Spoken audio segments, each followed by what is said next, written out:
President Trump and Australian Prime Minister Malcolm Turnbull have apparently buried the hatchet. They met last night in New York. It was their first face-to-face contact following what was reported to be a very tense phone conversation back in January. Well, earlier today, my colleague Brett Baer spoke with the Prime Minister about a number of issues, including relations with the U.S. The strength of our alliance is enduring.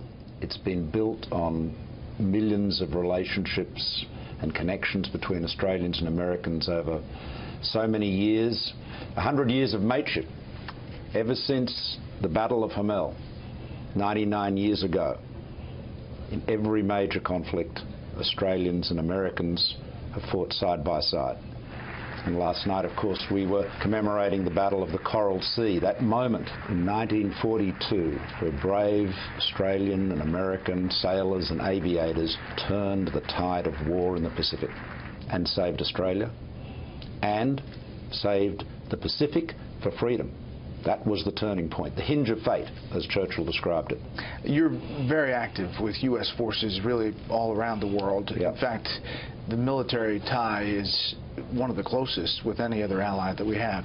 So when that phone call happened and the coverage of it happened, it took people by surprise. When you saw that, heard that, what was your reaction? The call was courteous. It was frank and forthright, as you would expect between very good friends. That's how good friends should talk to each other.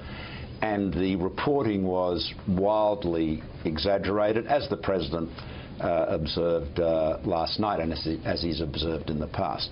We are very close friends, Australians and Americans, and the President and I had our first meeting together in person.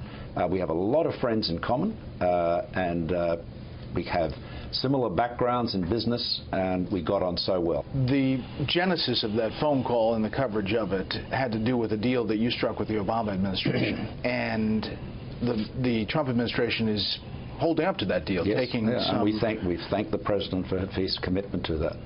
They didn't like it. Yeah, yes, Clearly. Clearly that was, yes, that's right. But it's but we thank them for their commitment to the arrangement we had with his predecessor. Some of the President's supporters look at your immigration policy and say, that's what we want, and that's what we'd love to have. Your immigration policy essentially says if someone comes in illegally, they have to leave. We are a very, very multicultural society, and we have achieved that with a remarkable degree of harmony. Now, a foundation of that is the public having absolute confidence that their government and their government alone determines who comes to Australia, how long they stay, the terms and conditions on which they stay. That is our sovereign right and our sovereign responsibility. So we have a generous humanitarian program, but we say, if you seek to come to Australia unlawfully with a people smuggler, you will not succeed. Full stop. That is absolutely fundamental. You sympathize with the President on this issue. I mean, he's kind of selling it that way as you talk about it. The proposition that the government, elected by the people, should decide who comes into a country and the terms on which they come is fundamental. It's a fundamental sovereign right of any nation. Your region is obviously a focus for the U.S. with all that's happening with North Korea. Do you get a sense that the diplomatic efforts, economic pressure, diplomatic pressure, is having an effect in countries in your region when it comes to North Korea? Is it moving the needle, especially with China? Yes, well, yes, I think that it's very clear that the North Korean regime's reckless and dangerous provocation must stop. It is a real threat to peace and stability in the region and indeed in the world. The country with the greatest leverage on North Korea by far is China. That the eyes of the world are on Beijing, and it is Beijing has to bring that pressure to bear to stop this escalating threat to peace in the region. And you have seen action on the part of China, and you've seen the resentment, bitter resentment expressed by the North Korean government against China, and I think that is actually a good sign, because it shows that China is bringing influence to bear on North Korea. So far, so better. There's some progress being made, but a lot of work needs to be done. It has always been that getting China to move has been tough for the U.S. on this particular issue. Is this different this time? Well, time will tell. I think it's important to understand that North Korea is not a client state of China in the way, say, East Germany was of the Soviet Union. So the Chinese have found plenty of frustrations in dealing with North Korea over the years. They've endeavoured to encourage the Kim Jong-un's father to follow the Chinese model of development. They didn't have enough success there, and they've had no success with the son. Having said all of that, the reality is that the Chinese economic relationship is overwhelmingly the greatest with North Korea. China has the greatest leverage and therefore the greatest responsibility. You have a unique relationship with China, obviously do a lot of trade with them. Is China a partner or an adversary or both? We have a very important economic relationship with China, but it is a relationship that goes well beyond economics. It is built on thousands, if not millions, of people-to-people ties as well. Our largest, our most substantial economic relationship overall is with the United States. The United States is our ally.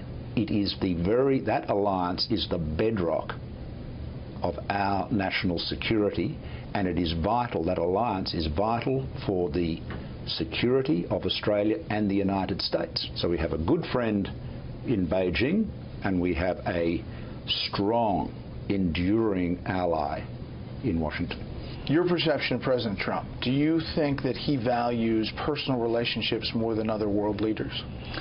Well, I wouldn't like to compare him with other world leaders, but I would say that clearly he values personal relationships. He is a very warm leader, a very warm person with a very personal approach. That's been his business style. It's something I understand very well. But we both understand the importance of trust and the importance of that personal human connection that is critical to strong relationships. When he invited the leader of the Philippines to the White House, Duterte, what was your take? Well, the Philippines is a vitally important country, a nation in our region, in the Asia-Pacific. We have strong ties with the Philippines on so many levels, and naturally the United States will be reaching out to and dealing with and connecting with all of the nations in the region. So of course. The criticism was that it wasn't projecting standing up for Western values in the region. That is a matter for the President to raise with his counterpart at the appropriate time. But the fact remains that it is in the national interest of my country, Australia, and indeed in the national interest of the United States to have strong engagement with all of the nations in the Asia-Pacific, and that includes, of course, the Philippines. What keeps you up at night? Well, there's plenty to worry about, but I can tell you it's very important to give this advice to everybody. Very important if you've got big decisions to make sure you get your sleep. But no, I think in terms of the national security issues, the two that are most pressing are at the moment, in my mind, the North Korean situation, which we've spoken about, and also the continued battle to destroy the terrorists in the Middle East and indeed around the world. This struggle against terrorism, against this violent extremism that, manifested not exclusively but substantially by ISIL or Daesh, the destruction of ISIL in the field is of vital importance for our safety at home in Australia and here in the United States and right around the world. Mr. Prime Minister, thanks for the time. Thank you.